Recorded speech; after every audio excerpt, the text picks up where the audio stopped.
ہم نے جب سے ہوش پکڑا ہے ہم صرف اسلامی ممالک کو ہی حالت جنگ میں دیکھتے آئے ہیں۔ آج میں زندگی میں پہلی بار دیکھ رہا ہوں کہ کوئی نان مسلم کنٹری حالت جنگ میں ہے اور اس پہ حملہ کرنے والا بھی اسی مذہب سے تعلق رکھتا ہے۔ یہ میں زندگی میں پہلی بار دیکھ رہا ہوں۔ میں بات کر رہا ہوں یوکرین اور روس کے کنفلکٹ کی۔ یہ کنفلکٹ ہے کیا؟ اس کا مقصد کیا ہے؟ امریکہ، یوکرین اور روس کے درمیان کیا تعلقات چل رہے ہیں؟ اس بارے میں ہم آج بحث کریں گے آج کے ویڈیو میں۔ ہمارا ویڈیو آخر تک دیکھیے گا، لیکن اس سے پہلے ہماری حوصلہ افزائی کے لیے ہمارے چینل کو سبسکرائب ضرور کریں۔ آپ کا شکریہ۔ تو چلتے ہیں ویڈیو کی طرف۔ 1991 سے پہلے یوکرین سوویت یونین یعنی کہ رشیا کا حصہ تھا۔ 1991 میں آزادی کا اعلان کرنے کے بعد تب سے لے کے اب تک یوکرین ایک علیحدہ ملک کی طرح دنیا کے تمام ممالک کے ساتھ تجارت کرتا رہا ہے۔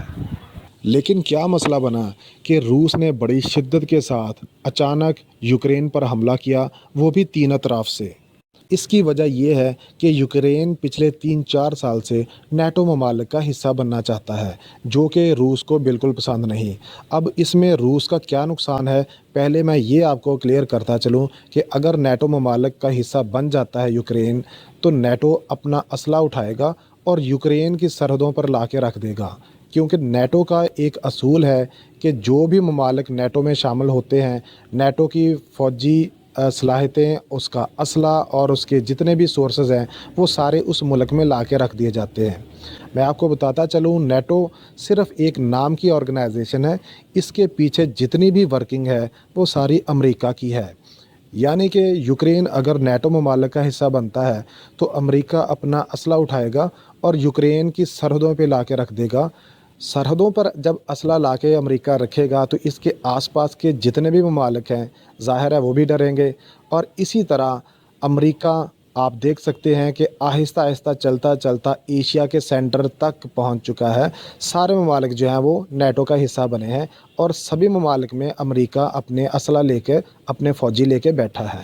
یاد رکھیں کہ یوکرین آخری ملک ہے، اگر یہاں بھی نیٹو کی فوجیں آ جاتی ہیں تو پھر روس اور چین پر حملہ کرنا امریکہ کے لیے بہت آسان ہوگا۔ بالکل یہی ایک وجہ ہے جو روس کو پسند نہیں، اور اسی وجہ کو مد نظر رکھتے ہوئے روس نے بڑی شدت کے ساتھ تینوں اطراف سے یوکرین پہ حملہ کیا ہے۔ مقصد کیا ہے؟ مقصد یہ ہے کہ جو پرو یو ایس گورنمنٹ ہے یوکرین کی، اس کو ختم کریں اور اس کے جتنے بھی فوجی تنصیبات ہیں اس پہ روس کا کنٹرول ہو، جو مینجمنٹ ہے اس کی وہ روس کے دوبارہ کنٹرول میں آ جائے۔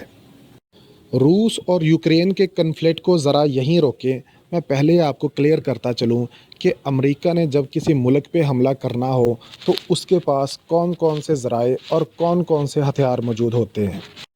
سب سے پہلے جس ملک پہ حملہ کرنا ہو اس کے الیکشن میں رد و بدل کر کے امریکہ اپنا حد سے زیادہ پیسہ استعمال کرتا ہے اور من پسند کی حکومت کو سلیکٹ کرواتا ہے۔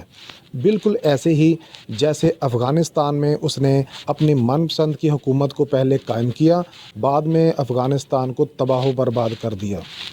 بالکل اسی طرح عراق میں حکومت تو ختم نہیں کروا سکا، لیکن صدام حسین کے خلاف اس نے اتنی طاقت استعمال کی، اتنا پیسہ استعمال کیا کہ صدام حسین کے خلاف کافی گروپ جو ہیں وہ ظاہر ہونا شروع ہو گئے۔ بالکل اسی طرح شام کا بھی یہی حال ہوا۔ مطلب کہنے کا یہ ہے کہ امریکہ نے جس ملک پہ حملہ کرنا ہو تو سب سے زیادہ اپنا پیسہ استعمال کرتا ہے اور اس ملک میں اپنے مطابق اور اس ملک کے اگینسٹ اپنی حکومت قائم کرواتا ہے جو اس کے اشاروں پہ چلے۔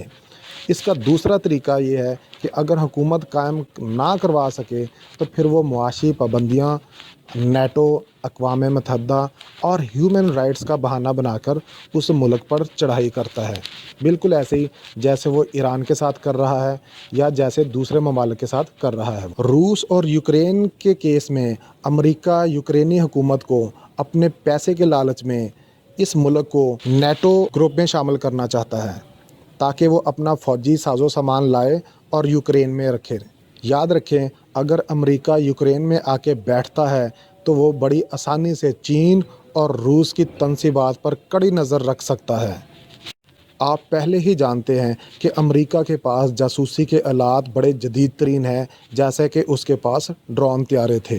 اب جب امریکہ روس کے لبوں تک پہنچ چکا ہے تو روس کو اب ہوش آیا ہے کہ یہ پانی سر سے گزرتا چلا جا رہا ہے، اور اس نے بڑی شدت کے ساتھ امریکہ کو یہاں سے نکالنے کے لیے یوکرین پہ حملہ کیا ہے۔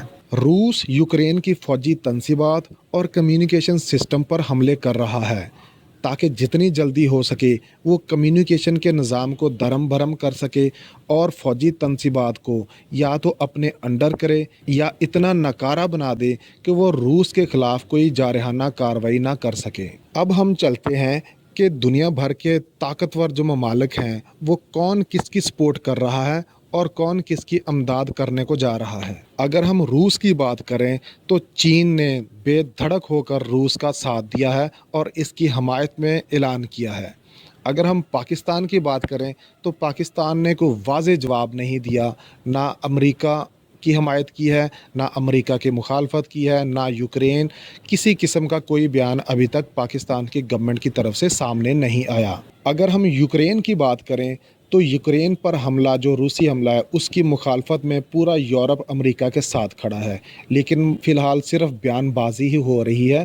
ابھی تک کوئی فوجی امداد یا کوئی اسلحے کی امداد کسی ممالک کی طرف سے سامنے نہیں آئی۔ سادہ سے الفاظ میں یورپ کا کوئی ملک روس کے ساتھ ٹکر لینے کو تیار نہیں، کیونکہ امریکہ سمیت اس کے سارے اتحادی جانتے ہیں کہ روس اب جتنی طاقت حاصل کر چکا ہے اس کے ساتھ لڑنا بالکل فضول ہے، اور یہ حقیقت ہے۔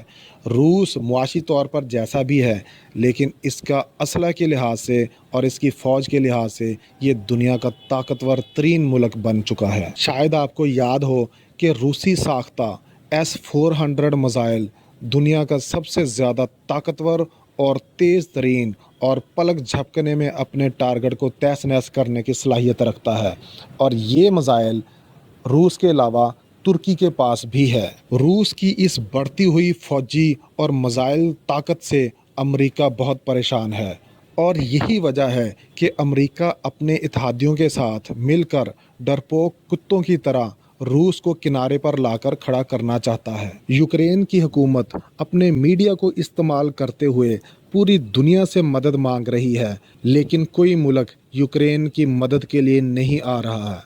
ہاں، مغرب کے تمام ممالک یوکرین پر روسی حملے کی بے دھڑک مخالفت کر رہے ہیں، لیکن یوکرین کو مخالفت نہیں، اس کو بہت جلدی اسلحے اور فوجی امداد کی ضرورت ہے، جو کہ کسی ممالک کی طرف سے اس کو دکھائی نہیں دے رہی۔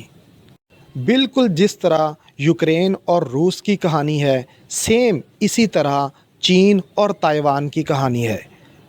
یہ بھی خدشہ ظاہر کیا جا رہا ہے کہ آنے والے 2 سے 3 ہفتوں میں بالکل چین اسی طرح تائیوان پر بے دھڑک حملہ کر سکتا ہے۔ دونوں طرف کی کہانیاں بالکل ایک ہی ہیں۔ یوکرین اور تائیوان دونوں کا مقصد نیٹو ممالک کا حصہ بننا ہے، جو کہ چین اور روس دونوں کو پسند نہیں۔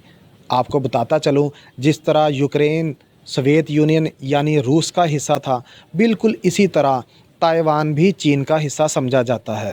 اب سوال یہ پیدا ہوتا ہے کہ امریکہ اتنی شدت سے اس ایریا میں کیوں داخل ہونا چاہتا ہے؟ اس کے پاس 2 ہی آپشن ہیں، 2 ہی دروازے ہیں، یا تو تائیوان یا پھر یوکرین۔ آخر اس کا مقصد کیا ہے؟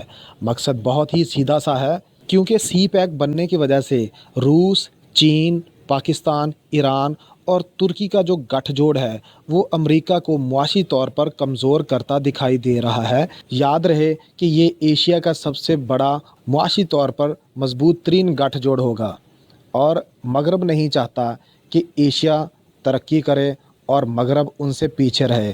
اور یہ بھی واضح طور پر ہم جانتے ہیں کہ ایشیا میں اللہ تعالیٰ نے جو ہمیں معدنیات دی ہیں وہ مغرب کے کسی ملک میں نہیں ہے۔ مغرب اپنا 80% حصہ ایشیا سے حاصل کرتا ہے۔ یہی وجہ ہے کہ اگر روس، چین، پاکستان، ایران اور ترکی کا گٹھ جوڑ کامیاب ہوا تو پھر معاشی طور پر ایشیا کے حالات بہت جلدی سے بہتری کی طرف آئیں گے۔ امریکہ ایشیائی ممالک کو ہمیشہ نیچے رکھنا چاہتا ہے، کبھی معاشی پابندیاں لگا کر، کبھی دہشت گردی کا بہانہ لگا کر،